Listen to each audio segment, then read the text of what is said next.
Hey guys, it is Kim. Thursday morning, I think,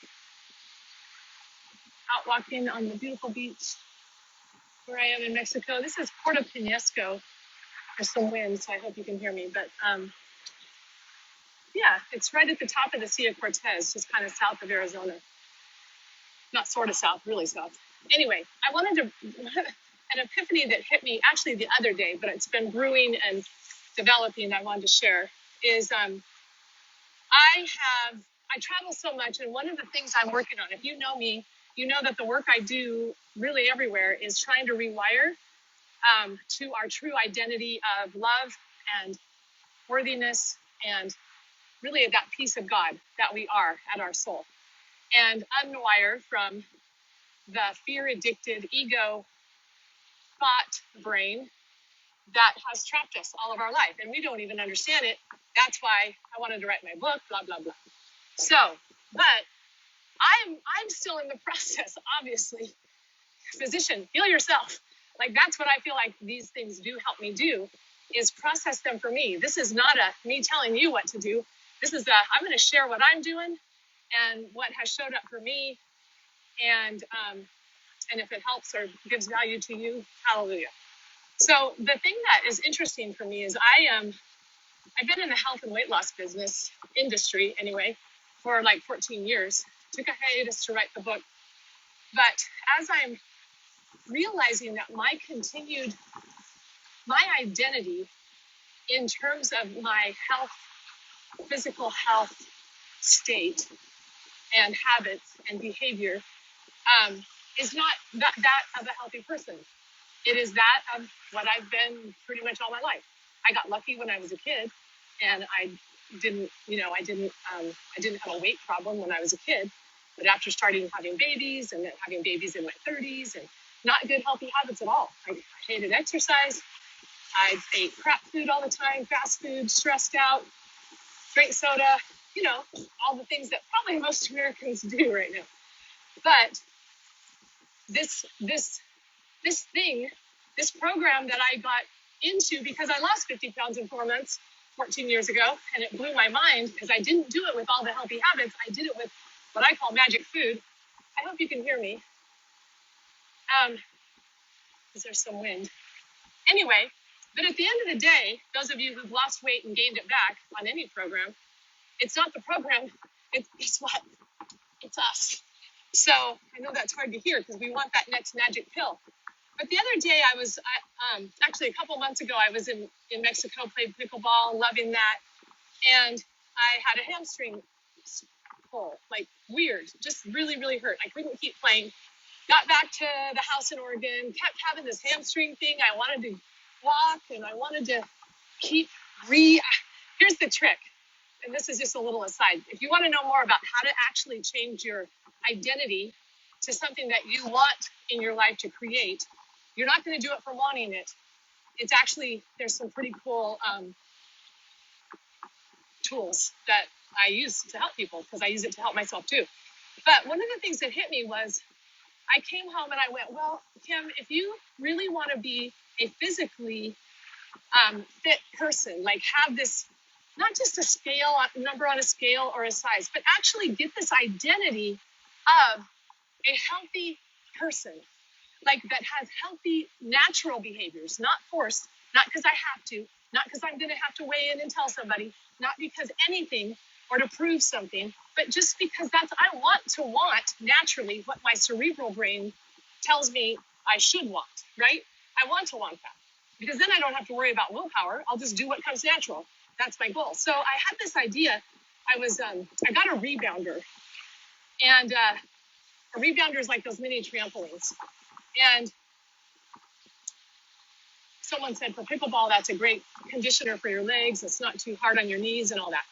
And my hamstring's still bugging me. So I was jumping on my rebounder the other day, and I went, you know what? This is an example of, one more little thing here. I said, if I'm traveling so much, which is always my excuse, why I can't get to a gym, why I can't be consistent in my workout schedule, blah, blah. I have so many sets of exercise bands, you guys, it's not even funny. I have them shipped to me wherever I go because I think this time, I'm really going to use exercise bands while I'm in Hawaii for 2 weeks. This time. Oh my gosh, Karen Elstrom. Yeah, she knows the deep secrets about my exercise band story. They come and I never use them. Why? Because I didn't do this work first. This work has to happen first for it to sustain. Anyway, so I'm going, I can't. So I went online and I went, you know what? I can hire a virtual coach. And I'm sure they have them, a virtual personal trainer or something like that. So I found this program, which by the way is awesome. It's called Flexit.fit or something. And I'm looking through all the people's bios and what they're good at and what they do. There was a lot of boot camp energy, a lot of, hardcore fitness, HIIT, bar, Pilates, blah, blah, blah. I can hear my chatter in my head going, ah, ah, I don't know. Okay, I'm going to go clean my toilet. But this one struck out, and she was it had more of a yoga meditative stretch. Because here's the deal. I had, and still a little bit, a hamstring thing.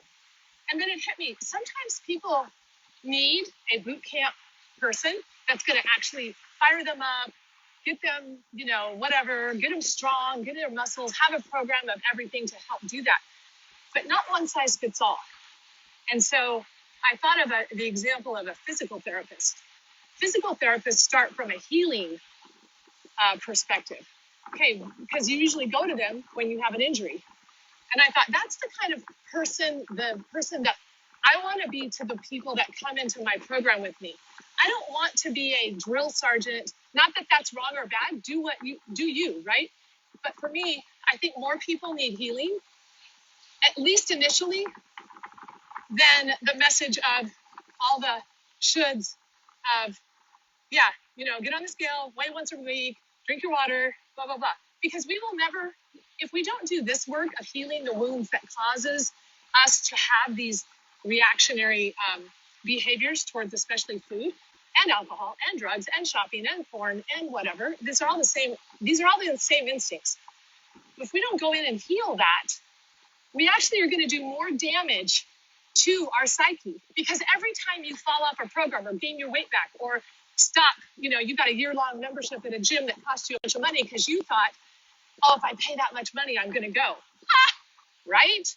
How many of you never stepped foot in the gym after you paid that money, or maybe lasted a week? It's just a common story. It's because there's a wound in there, under there, that really needs some healing before you can even hear the message of this health identity.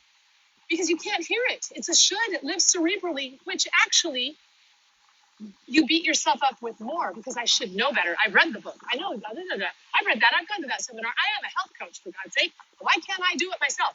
Yeah, that's why. Because this is the inner work.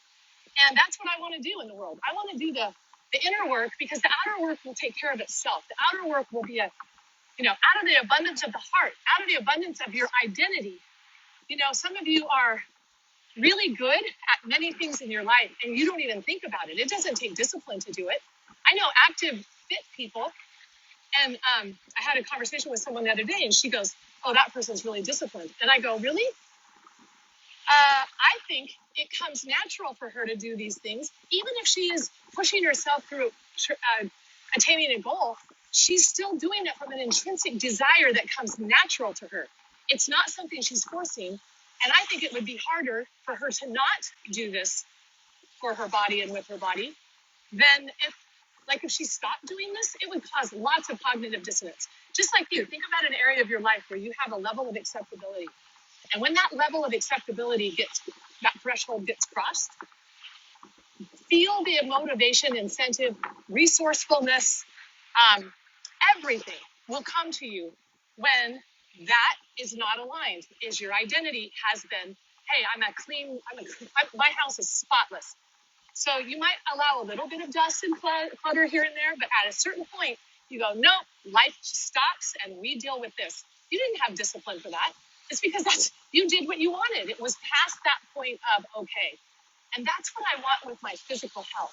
I want to get to the point where not only am I wanting to heal myself from these wounds, which doesn't take a huge amount of therapy. There's no therapy involved at all. It's tools I use all the time for myself and others. And I also want to bring this to others because I see so many people getting caught in this loop of trying to become outwardly something they're not before they actually and understand the inner picture. You will never outperform long term who you think you are at that identity level.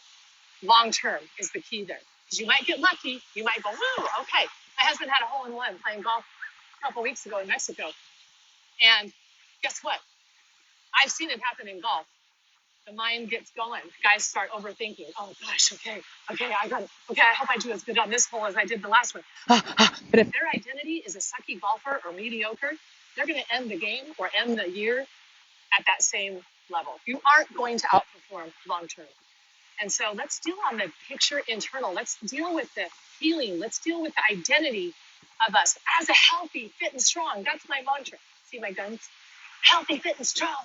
Healthy, fit, and strong. And I have a picture of that in my mind, of me, of my abs, core, and tight, and my glutes, and my gut. Like, I'm healthy, and I'm fit, and I'm strong. But I have to reprogram that using the tools I use.